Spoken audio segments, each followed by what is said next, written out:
I think what I see in a lot of, young organizations or, and you probably do too, and smaller ones, is just a lot of micromanagement right now, letting team members run with stuff, not letting them make mistakes. So I think I love having those conversations early and going, hey, I know you're totally going to blow it at some points, and that's okay. Because if you're not blowing it, that means you're not really trying, or you're not attempting something that's, difficult, right? You're just staying safe, and we don't want that.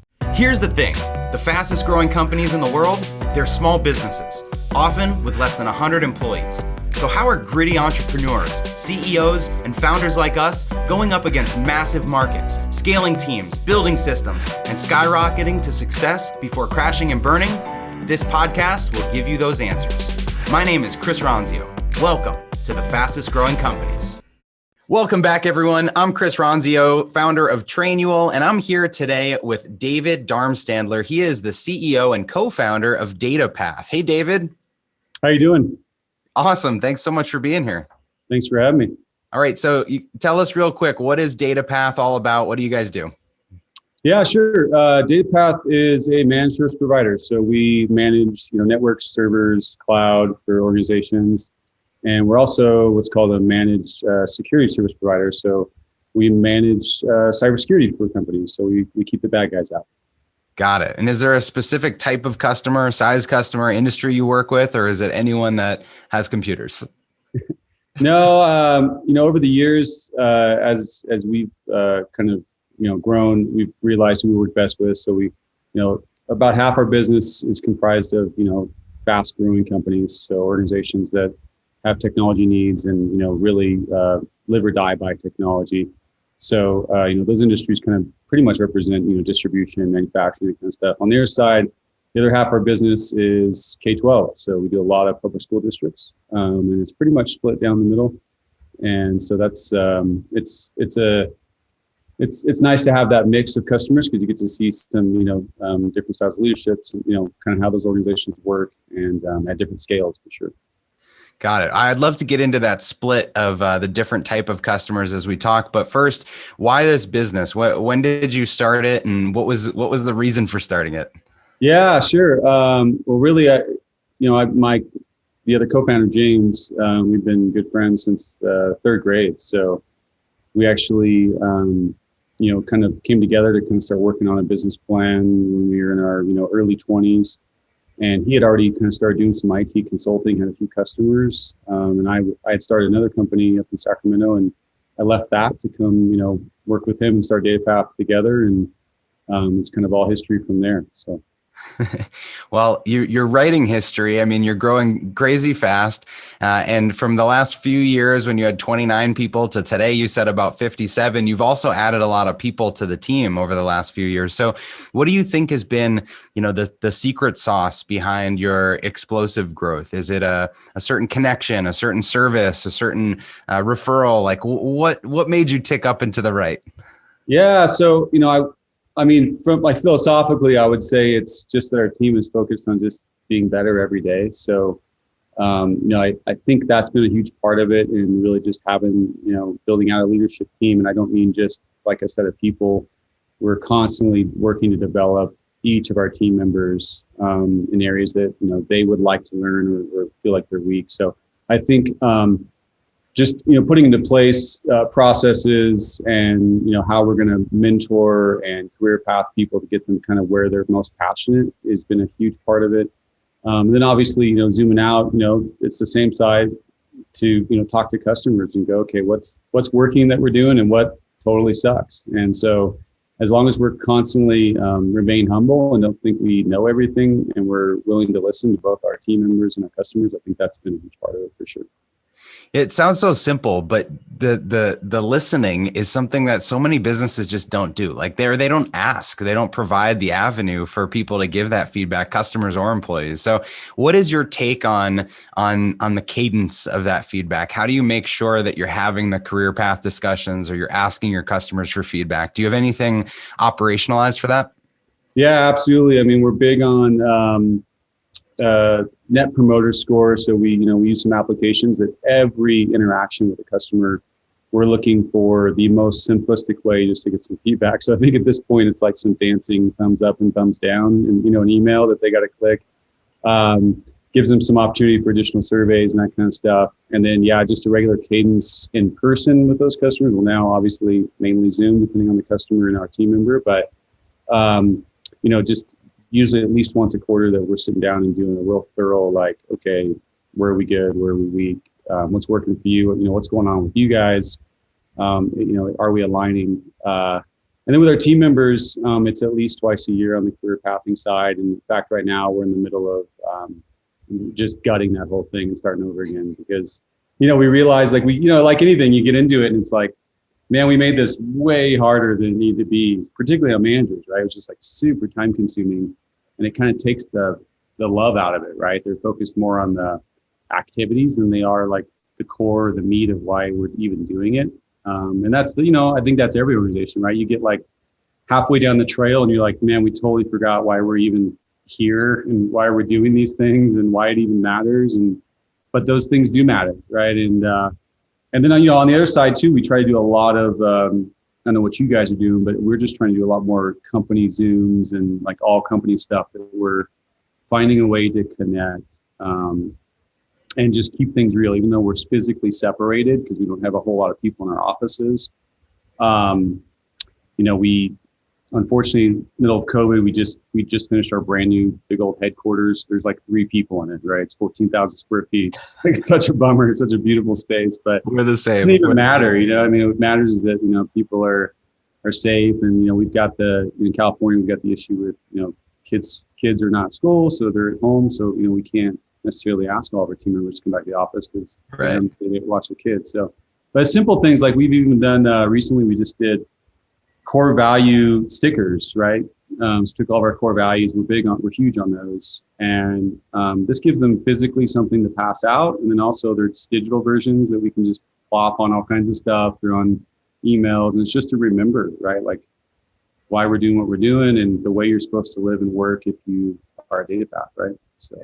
Such a cool idea. I've never heard of core value stickers. So that's, I just wrote it down on my iPad. That's a fun thing I want to look into. But there was something you said there that I want to just rehash for everybody listening, because you may not even realize you said it, but you said that you're revamping a process entirely because it got too complex. And I think so many people put processes in place and then their teams, their people just think, well, this is the way we do it. And they don't have it in their DNA to revise process and iterate and improve. And so the fact that you do that, intentional or not, inside your business, I think is probably one of the secrets to your growth, which is, kudos for that. That's awesome. And then the tip about NPS, Net Promoter Score, for anyone that's listening that doesn't do that, it's such an easy way to just collect feedback regularly from your customers. So great points there. Thanks for making those. Let's go back to the earlier days when it was you and your friend that started this thing. I imagine at the beginning you were doing a lot, wearing a lot of hats. What were the first couple hires you made to take things off your plate? Yeah, we actually, we've got some horror stories around that. My partner and I, James, it was the first year, actually, within a few months, we needed to hire, we essentially kind of got going and we landed on some large contracts out the gate, kind of sold them and then went home and went, okay, how the hell are we going to fulfill these things, right? So we didn't know anything about hiring. We kind of hired a guy that we knew, just as an acquaintance, and just kind of being like a total disaster. It was just like every HR issue you could have with an employee, I feel like we had with that first guy. And, and he's still a friend today. So it's like, we still catch up here and there, but, and he knows where we were at in our stage of, business, and he knows where he was at personally. So it's just kind of funny to, reflect back and go, okay, these are, made us realize that, it's really in that beginning when you're hiring, it's the most critical part, especially as a leader. And I think for those leaders that, even as they get larger, still to this day, my partner and I still interview everybody because we want to make sure, it's not that we don't trust our team, but we really want to make sure that like they're in it for the long haul and that, they're primarily that they're going to fit and gel well with the rest of our culture. We're not looking for them to be like everybody else. In fact, we're looking for a little bit of that rub, but we're looking for those values to line up. Right. And that's, it's really difficult, right? It takes, it's been a number of years for us now doing this. And so it takes time to know how to like ask the right questions and pick those things out. And so, picking the right team members to us is the most critical. And that was, kind of what we learned out the gate. Cause it was, what we called second shift. We worked a full day and felt like we worked a whole second day before the night was up. It was just working into the evening all the time, weekends, whatever. But that's, that's part of the grind, right? So hiring acquaintances is code for disastrous hiring. It sounds like you've gotten better at it, baked in core values into your interview process, and still have, keep a pulse on that. What are some of the other hard parts, I guess, about having grown your team? Has there been much you've had to let go of, or what have you learned over the years? Yeah, absolutely. I mean, I think,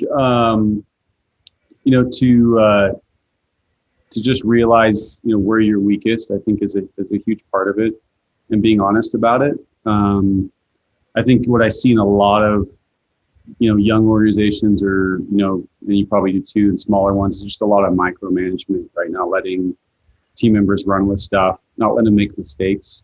So I think I love having those conversations early and going, hey, I know you're totally going to blow it at some points, and that's okay. Because if you're not blowing it, that means you're not really trying, or you're not attempting something that's, difficult, right? You're just staying safe, and we don't want that. So, I think that's definitely a complex thing to overcome. As somebody that started an organization, we see a lot of, different, leaders that really struggle to ever let go of that stuff. And I think it really keeps them from expanding and growing. I think it's impossible, really.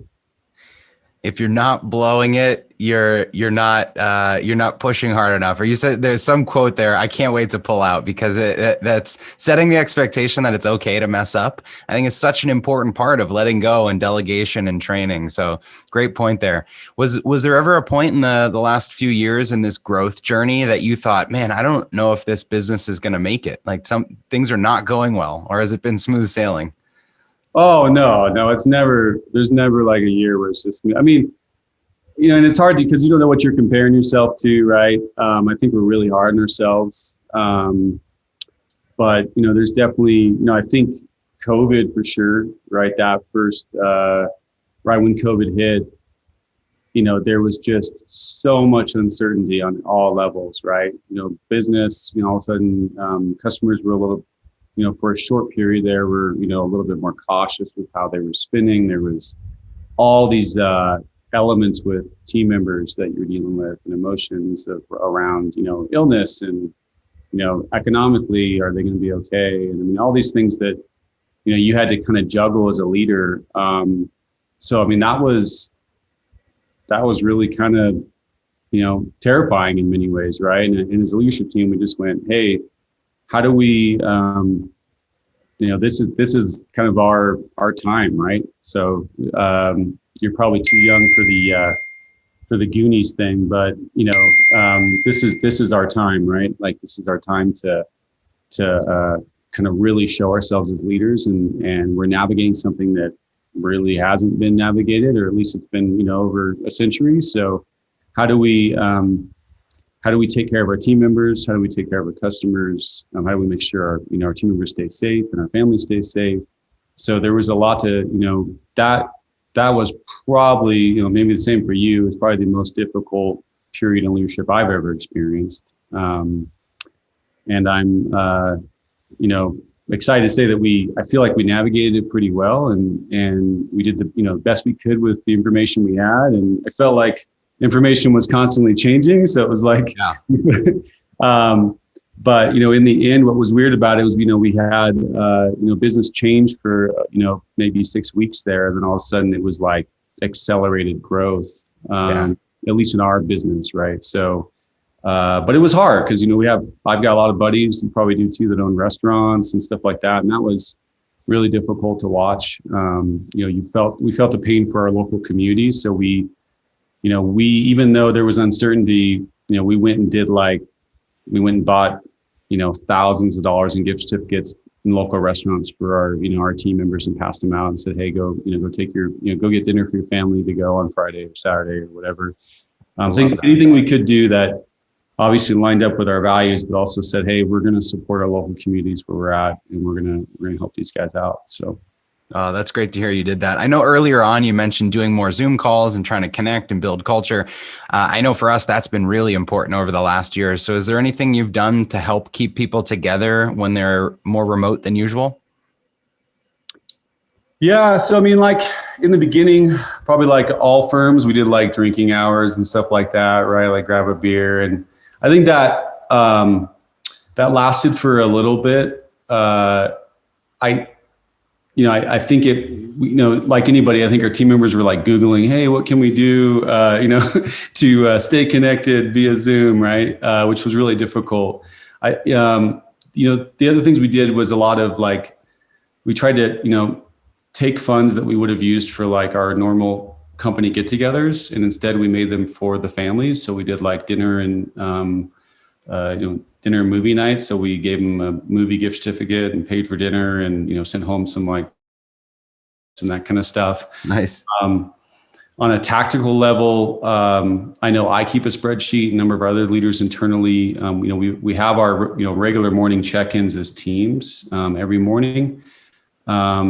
But we've also, as leaders, the one-on-one time, we actually keep spreadsheets of the last time we connected with each individual team member, even if it's for 15 or 20 minutes, just to make sure that we're on a regular cadence, over Zoom at a minimum, just going, hey, how are you doing? Talk to me about, like the morning check-ins are great from a tactical standpoint for business, but we're having separate meetings that are like, hey, you bring to me what you want to talk about. You can just talk about fishing. Like I don't, talk about whatever hobby you have. You don't have to talk about work. It's just about connection. Yeah.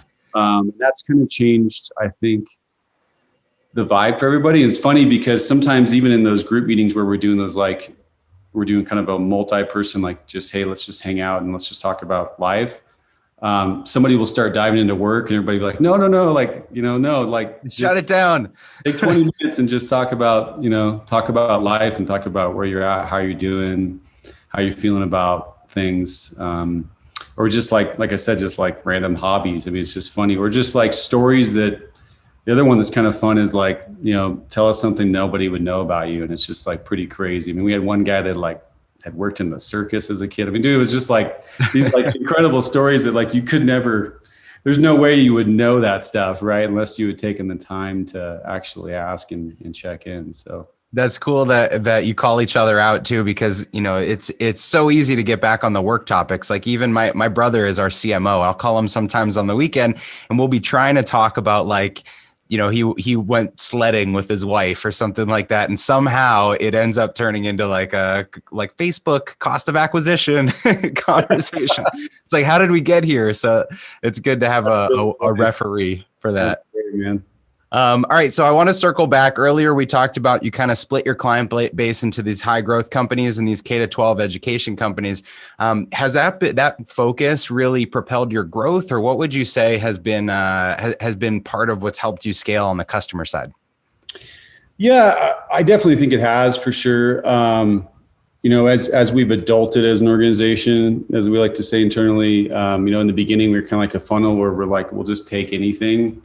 And we soon realized we just can't be good at that many things, and we're kind of doing a disservice to the customer and to our team members to not have a level of focus and expertise, and that we're realizing that really comes in kind of we have a much better chance of propelled growth through having like an industry focus and industry expertise than to just kind of throw this wide net out there and hope that we catch a bunch of different stuff or be an expert in everything.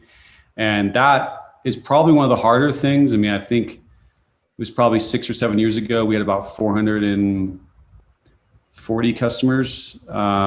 We reduced that down to 55.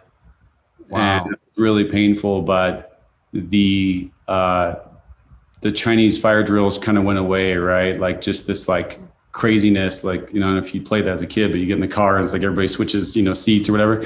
It's like, it was just like this constant chaos. And, since we kind of went to more of this industry focus, it helped to quiet things internally and allow people to be, really focused on, kind of their craft, right? Which I think ultimately is what, most professionals want to be, allowed to do. So I think between that and then also just the respect you gain from the customer base, right? And then allows us to kind of go, essentially go up in size as to the customers we're servicing.